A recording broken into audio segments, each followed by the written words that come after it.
ವಿದ್ಯಾರಣ್ಯಪುರ ಎಂಬ ಊರಲ್ಲಿ ಜಗದ್ಗುರು ಒಬ್ಬರು ಏನು ಹೇಳಿದರೂ ಅದು ನಿಜವಾಗುತ್ತದೆ ಎಂಬ ನಂಬಿಕೆ ಆ ಊರಿನ ಜನರಲ್ಲಿತ್ತು. ಹಾಗಾಗಿ ಆ ಊರು ಮಾತ್ರವಲ್ಲದೆ ಸುತ್ತಮುತ್ತಲಿನ ಹಾಗೂ ದೂರದ ಊರುಗಳಿಂದಲೂ ಜನರು ಅವರಲ್ಲಿಗೆ ಬಂದು ತಮ್ಮ ಭವಿಷ್ಯ ಕೇಳುತ್ತಿದ್ದರು. ಆ ಜಗದ್ಗುರುಗಳು ಕೂಡ ಯಾರು ಬಂದರೂ ಸ್ವಲ್ಪವೂ ಬೇಸರ ಪಡದೆ ಹಸನ್ಮುಖಿಯಾಗಿ ಅವರ ಕಷ್ಟಗಳಿಗೆ ಸ್ಪಂದಿಸುತ್ತಿದ್ದರು.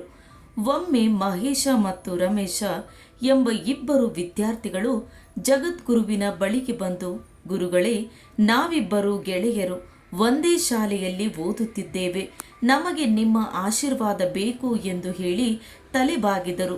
ಜಗದ್ಗುರು ಅವರಿಬ್ಬರನ್ನ ಒಂದು ಕ್ಷಣ ತದೇಕ ಚಿತ್ತದಿಂದ ನೋಡಿ, ಮಹೇಶನಿಗೆ ನೀನು ಒಳ್ಳೆಯ ಅಂಕ ಗಳಿಸಿ ಪರೀಕ್ಷೆಯಲ್ಲಿ ಪ್ರಥಮ ದರ್ಜೆಯಲ್ಲಿ ಪಾಸಾಗುವೆ ಎಂದು ಹಾಗೂ ನೀನು ಪರೀಕ್ಷೆಯಲ್ಲಿ ಫೇಲ್ ಆಗುವೆ ಎಂದು ರಮೇಶನಿಗೆ ಹೇಳಿದರು. ಇದರಿಂದ ಖುಷಿಗೊಂಡ ಮಹೇಶ ಓದುವುದನ್ನ ಬಿಟ್ಟ. ಜಗದ್ಗುರುಗಳ ಮಾತನ್ನೇ ನಂಬಿ ಸಿನಿಮಾ, ಟಿವಿ, ಜಾತ್ರೆ, ಹಬ್ಬ ಅಂತ ಊರೂರು ಅಲೆದ. ಆರಾಮಾಗಿ ಆಟವಾಡಿಕೊಂಡು ಪಾಠ ಮರೆತ. ಪುಸ್ತಕ ತೆರೆಯುವ ಗೋಜಿಗೆ ಹೋಗದೆ ಓದುವ ವಿಷಯದಲ್ಲಿ ಮಹಾ ಸೋಮಾರಿಯಾದ.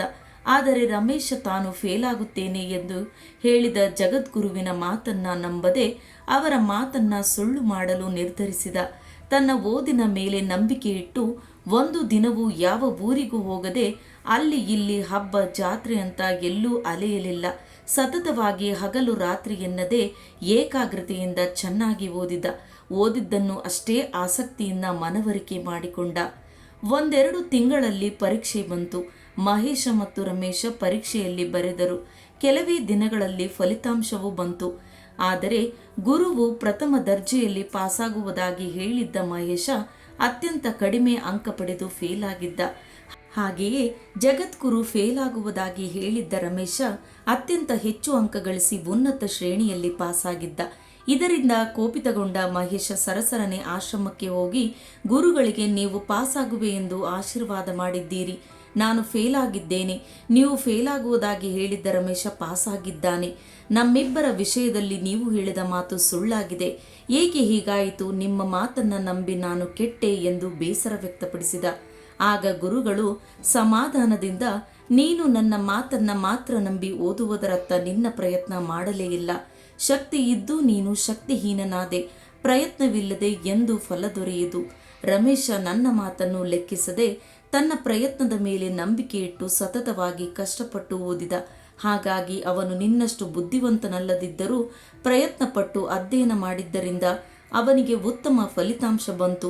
ಕಷ್ಟಪಟ್ಟರೆ ಫಲ ಸಿಕ್ಕೇ ಸಿಗುತ್ತದೆ ಎಂಬ ಮಾತನ್ನ ಅವನು ನಿಜ ಮಾಡಿದ್ದಾನೆ ಎಂದರು. ಆಗ ಮಹೇಶನಿಗೆ ತಾನು ಎಡವಿದ್ದೆಲ್ಲಿ ಎಂದು ಅರಿವಾಯಿತು. ಯಾರ ಆಶೀರ್ವಾದ ಎಷ್ಟೇ ದೊಡ್ಡದಿದ್ದರೂ ಕನಿಷ್ಠ ಚಿಕ್ಕದಾಗಿಯಾದರೂ ನಮ್ಮ ಪ್ರಯತ್ನವಿಲ್ಲದಿದ್ದರೆ ಅದರಿಂದ ಏನೂ ಪ್ರಯೋಜನವಾಗದು. ದೇವರೇ ನಮ್ಮ ಪರವಾಗಿದ್ದರೂ ಪ್ರಯತ್ನವಿಲ್ಲದೆ ಫಲ ಸಿಗದು. ನಾನು ಅನ್ಯಾಯವಾಗಿ 1 ವರ್ಷ ಹಾಳು ಮಾಡಿಕೊಂಡೆ ಎಂದು ಆತ ಪಶ್ಚಾತ್ತಾಪಪಟ್ಟು ಮುಂದೆ ಹೀಗಾಗದಂತೆ ಎಚ್ಚರ ವಹಿಸಿದ. ಸ್ನೇಹಿತರೆ, ಈ ಪುಟ್ಟ ನೀತಿ ಕತೆ ನಿಮಗೆಲ್ಲ ಇಷ್ಟವಾಗಿದ್ದರೆ ಈ ವಿಡಿಯೋಗೊಂದು ಲೈಕ್ ನೀಡಿ. ಹಾಗೆ ನನ್ನ ಚಾನಲನ್ನು ಸಬ್ಸ್ಕ್ರೈಬ್ ಮಾಡಿಕೊಳ್ಳುವುದನ್ನು ಖಂಡಿತ ಮರೆಯಬೇಡಿ. ಕೇಳಿದ್ದಕ್ಕಾಗಿ ಧನ್ಯವಾದಗಳು.